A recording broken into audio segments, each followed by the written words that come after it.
So, guys, I want to have a beer with you and talk about AEW Dynamite.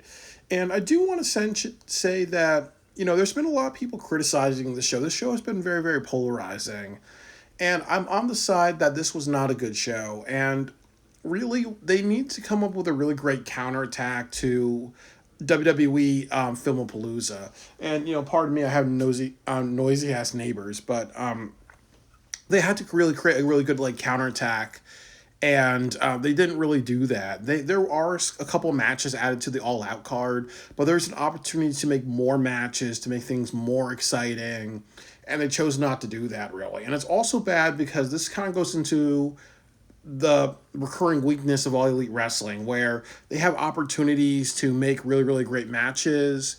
And it's just not that hard to do, really. Like, there's so many great matches that they can do right now for AEW All Out, and they decided, oh well, maybe we're gonna do it next week, which is 2 weeks before. If you do something like announce a lot of matches at the last minute, it just shows that you don't care.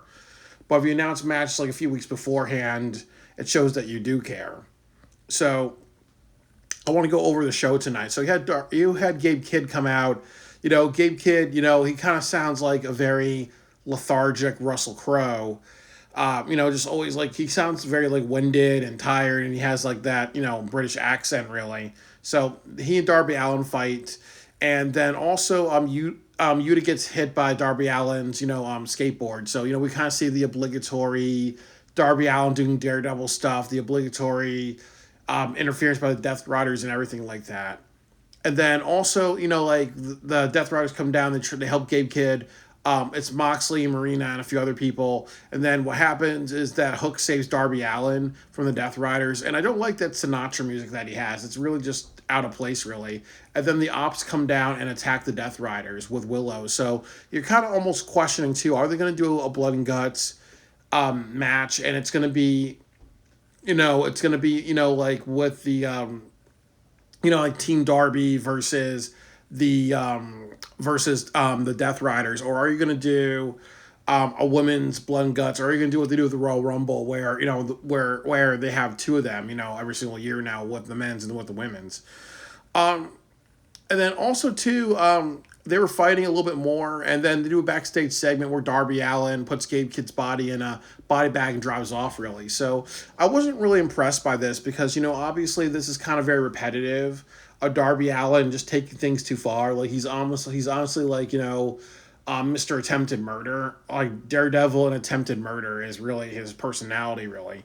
And then also, too, we've kind of seen all this shit before. This is kind of just really repetitive. And then, like I said, what would happen if Tony Khan made an announcement saying, hey, we're going to do a Blood and Guts match, or hey, we're going to make a match out of this? I think that's what would help, really. Why are you doing this? What is the end game with all this? This is just, it's like with what OTR Central said about Braun Strowman when they did this segment where he got fired and then he came back, and he just did a bunch of rampaging, and it was entertaining, really. There has to be kind of a payoff to all this, really. I know they're trying to set up some things like maybe Hook turning heel, or Darby versus Moxley, but there's other things that they could have done with this. They could have just announced another all out match, or they could have made it official that's Darby Allin versus Moxley, number one contendership match. The winner of this match will face Hangman at Full Gear or Wrestle Dream or something like that. So it was just it was repetitive, so it wasn't anything that special.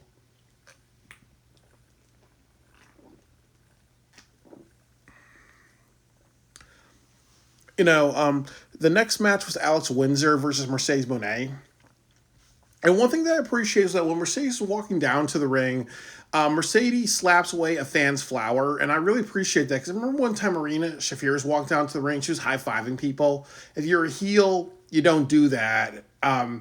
Like how MJF takes people's beers and dumps it on him, dumps it on their heads, really. If you are a heel, you have to behave like a heel. So Mercedes not taking that flower, I give her a lot of points for that, because a lot of people just forget that. The next thing is that she had all of her 9 belts on the ring rope. So, again, she's kind of she has her head up her ass. That's her personality, so I'm okay with that. So during their match, Mercedes does a head scissor into a rear naked choke. Winter does a senton off the ring apron to Mercedes Moné. they do the announcement, and I'll talk about this in another video, that they're gonna have a 3 hour go home show to All Out. So the London, Ontario show is gonna be 3 hours, and then also they announced that 3 p.m. Eastern time, 2 p.m. Central time, which is Ontario. Ontario is in the is 2 p.m. Central is going to start the All Out show, and they also announced there's going to be like I think like a tailgate brawl or something like that. 2 hours before the show, really. So I'm not sure they're gonna have burgers and hot dogs outside the arena or what that means. They could have specified. The next thing is Mercedes power bombs Windsor into the ring apron. Windsor does a blue thunder bomb and a sharpshooter. They reveal that they have 10 minutes left, really. So I really did not like this. And AEW needs to do this more, that you have to tell people from the beginning, like there has to be an announcer saying, hey, this match is a time limit match. This is how long that they have, really. So people get it. And I don't believe they did this from the start. And then also it helps to have a countdown timer because it builds like suspense, really. So they need to incorporate that. There's a reason why, the Elimination Chamber has a countdown, or Royal Rumble or other things like that. So utilize the countdown timer. And Windsor puts Mercedes in a submission on ringside, and then what happens is that they fall out of the ring. Windsor puts Mercedes in a finisher, and then Mercedes starts tapping around. That looks really stupid. Like, why would you, if you're Alex Windsor and you're a professional wrestler and you've been wrestling for I think she's been wrestling for over 10 years, really. Like, she's done a lot of independence. Why would you want to do submission on somebody outside the ring ropes, and act like, this is a way for you to win, really? This does not make any sense, really. Like, or did she forget where she was? That just doesn't make any sense, really. So Mercedes wins. I believe they said it's roll up, really. But I would say this was like the best match of the night because they told a story that, Alex Winter is somebody who doesn't give up. She wants to do everything that she can because she's hurting that her husband's not there. So there's something that we relate to. Mercedes is the snob. And then also, too, that the story is that Mercedes got a submission tapped out to Alex Windsor weeks ago. So it's almost like saying Windsor said, I know I can beat you, Rose. So them using submissions a lot in this match worked. It told the story that they wanted to tell correctly, really, and I appreciate that. Unfortunately, this led to Riho coming back, and this was also a very, very bad decision for AEW because, first of all, and I'll say this, that Rio doesn't speak that much English, really, so why are you having somebody face your TBS champion? Like, if you have to make sure that somebody who can cut promos and do a really great job, really. So it's almost like, if I decide to go to a Russian federation, I decided to be a manager. I can't speak Russian or anything like that, really. It wouldn't make any sense, really. And then the next thing is that she's been out for like over a year. So this kind of is a little bit like, oh, well, she's nepotism because she's friends with Kenny Olivier. And then also, too, that, honestly, does this make anybody want to see Forbidden Door more? All Out more. No, this doesn't really. I think if they did a submission match or submission in a cage match, with Alex Windsor and Mercedes, I think that would be what you do, or 2 out of 3 submissions match, So jumping to Riho doesn't really help anybody, really, unless you want to save Alex Windsor for a woman's blood and guts match. My prediction is they might do 2 of them. They might just have a women's blood and guts match to start the night, and then they may end with another blood and guts match to end the night with Moxley and Team Moxley versus Team Darby. Like that's my prediction, really. Just like with how sometimes you may have 2 Hell in a Cell matches in one night, really. Ricochet and the Gates of Agony cut a promo, and they announced that they're going to face the Hurt Syndicate at All Out. And I really want this to happen because, the Gates of Agony, they really, really give a fuck. And I can really, really appreciate people who are on the roster and they really give a fuck and they want to elevate themselves. Like, for example, I have a lot of respect for Shane Taylor Promotions because Shane Taylor really gives a fuck. He gets on the microphone when he acts loud. And there are wrestlers on the roster, really, that I feel like, Bandito, like, he's been outstanding this year. So you can really, it's in your intuition to know who really gives a fuck.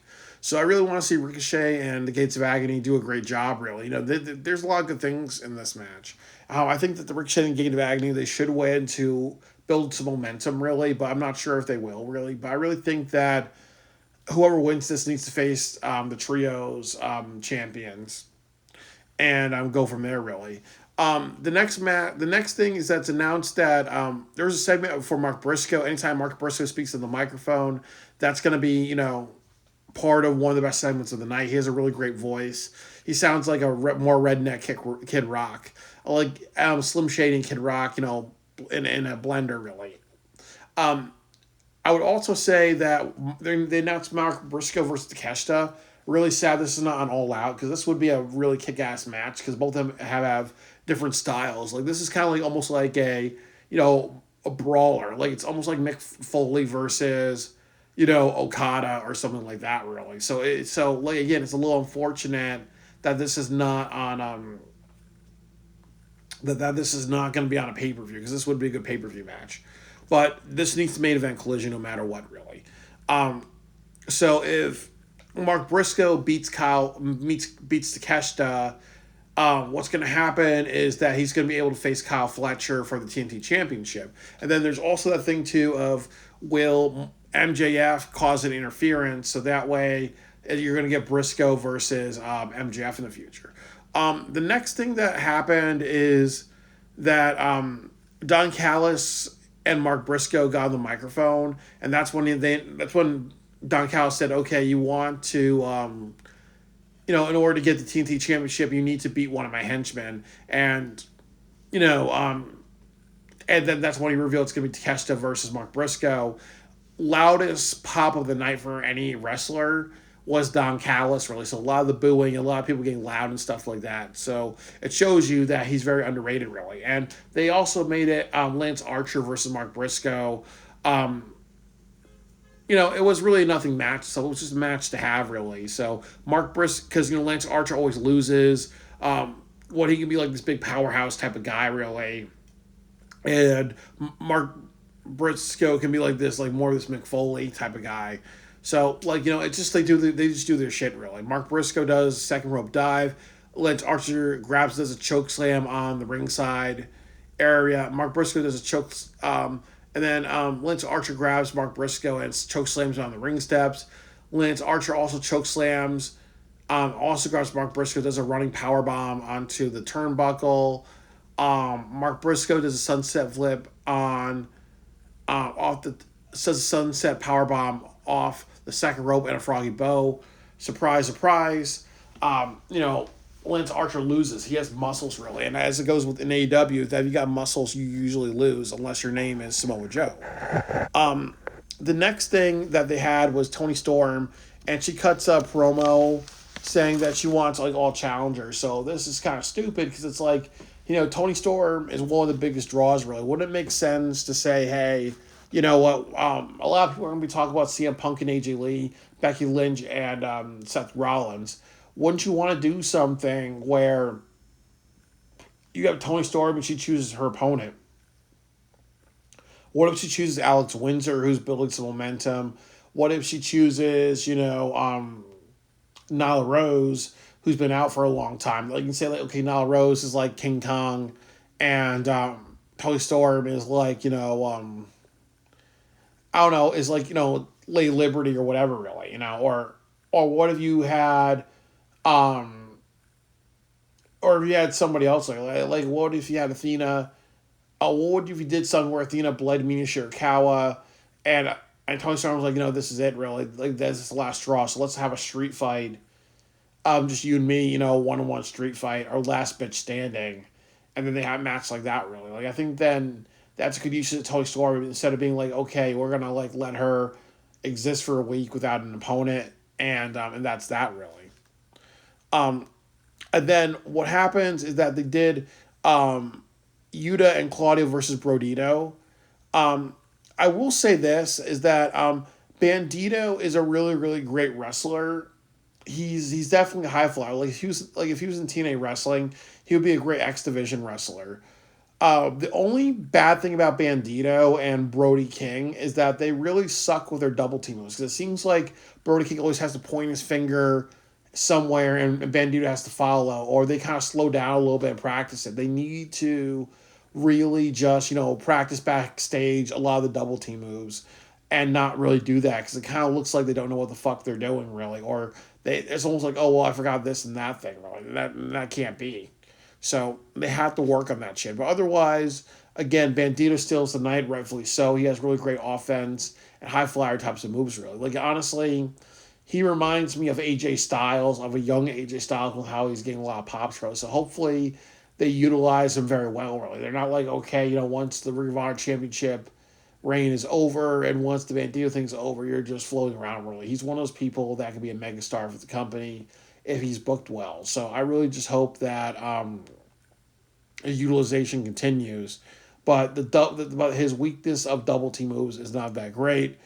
Towards the end of the match, Death Riders interfere, and then Darby Allin attacks Moxley, and this was also bad as well, really, because it's your obligatory Death Riders, look out for Death Riders, and then also Darby Allin attacks John Moxley. This is also bad because wouldn't you want to announce that match between Moxley and Darby Allin? Like, this would have been the most appropriate time to do that. So people are like, okay, that's something a lot of people want to see. Why not announce it for them? The next thing that is that Okada does a promo disrespecting Takeshita, and this was also really stupid because I understand to try and create some tension between them, but wouldn't Don Callis be out there and he'd be like, hey, we're part of the family. I want to know I'm infighting. So this was almost like, they didn't really think about the logic behind this, or how they're gonna say maybe what happens is that Takeshita says, hey, you know what, Don, Okada is acting like the biggest deal, and I don't like this. He acts like his shit don't stink, and then Don Callis is like, you know what? Yes, his shit doesn't stink. His shit is the fact that he has 3 belts and you have not one. That you're not the international champion right now. So, he gets preferential treatment because he has 3 belts, really. So you can kind of do that. That would be the way to kind of create something. But they just kind of had Okada do a promo. It's not leading to Takeshita versus Okada. Or what I think should happen is Okada versus Hangman, and that should be the match for All Out. I'll do Okada versus Hangman for the World Heavyweight title, and then I would have Kenny Omega versus Takeshita for a contendership at Wrestle Dream, because Wrestle Dream is an Antonio Inoki tribute show, so that would be really great. And then also because Takeshita won the G1, wouldn't it make sense for him to work, build his repertoire by working with former IWGP champions and G1 winners? Makes sense, really. They did a segment between Adam Copeland and Christian Cage, and Dax gets bloodied, really, and I don't really care about this. It's repetitive. And then they had the 8-man main event. I really just didn't even watch this match because we know how this is going to go. Only surprising thing is Kyle Fletcher won. His team won, really. Usually the good guys win, but it was going to be a flippy wrestler type of match. So I was like, nah, I'm just not going to watch that. It's repetitive. So I'm happy Kyle Fletcher got the pinfall. Josh Alexander looked strong through some parts that I did watch. Because, Josh Alexander, like I said, he's the former TNA champion.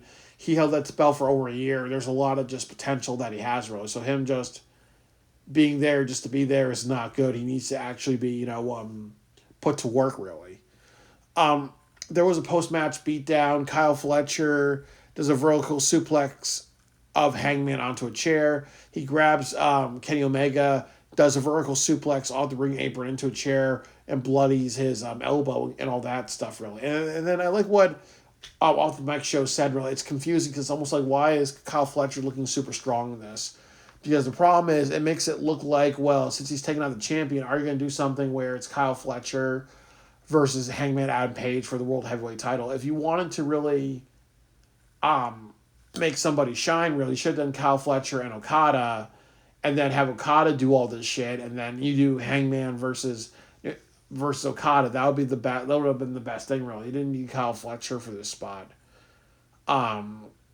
or you didn't need Josh Alexander. You could have done Kyle Fletcher and Okada, but it's like you put the attention on Kyle Fletcher. It's almost like what people are going to think is, oh, we're going to get Kyle Fletcher versus Hangman, which would be a great match, but then you have Mark Briscoe going after Kyle Fletcher, really. So it just doesn't. So it's kind of like a clusterfuck, really.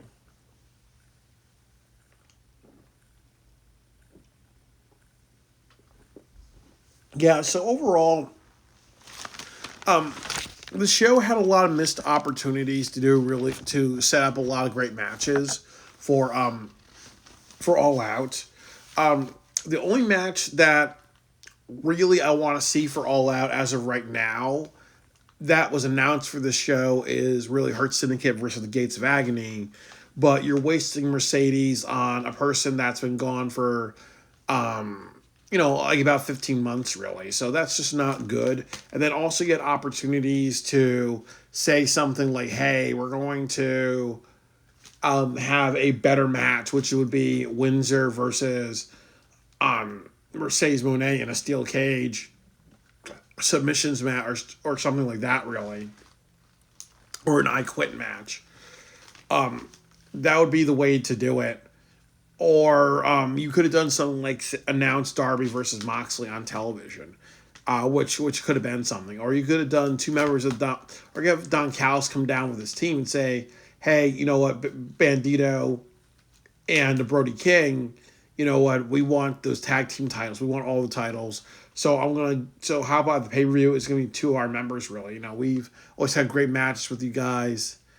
And we know that we're gonna and if you don't agree to it, you know it's gonna be the two of you against the 10 of us, or so do you want the two of you against the 10 of us, or two of you against the two of us type of thing, really. So they had a lot of opportunities to make a lot of really great matches, and they didn't do that. This was a show for them to make a counterattack against WWE. I agree that with what a bunch of people are saying, that obviously it makes no sense for Kyle Fletcher to beat down the champion. And then the look of it's kind of like, what is, why you're doing that? Because usually you do that to set up a contender. So you can't, it's not, Kyle Fletcher's not going to be facing Hangman for the title. I think it's going to be Kenny Omega, which is not a good choice. It should be Okada. That's the right choice right now. Takeshita versus Omega will be the right choice. And then the next thing that I will say is, this was really a show for AEW to stand out and have a great card and really do a huge counterattack, and they've not done that, really. I think next week's show is when they kind of announce all those matches for AEW All Out. So this show was definitely a missed opportunity for AEW to counterbook WWE outside of just, changing when the show's going to air, really. So it's really unfortunate that they did this. And the show was definitely lackluster. I really would say great matches, but they didn't get the mission done, which was to counterattack WrestlePalooza, really. So I ultimately would give the show maybe like an F plus for that reason, because they had a mission and they couldn't knock it out of the park. And I even texted Tony like a fantasy bucket of like at least 20 matches that they could have. So they didn't accomplish the mission of counterbooking All Out. So that's just not good. And they have to get their shit together because they have like 2 weeks left. 2 weeks to throw in a bunch of matches is not good. And I don't want to see them do that last minute thing of like Friday night before the show. They're going to throw in 4 or 5 matches, really. So AW needs to get their shit together on a counterattack for WWE. They can do it, but I don't think they care to do it.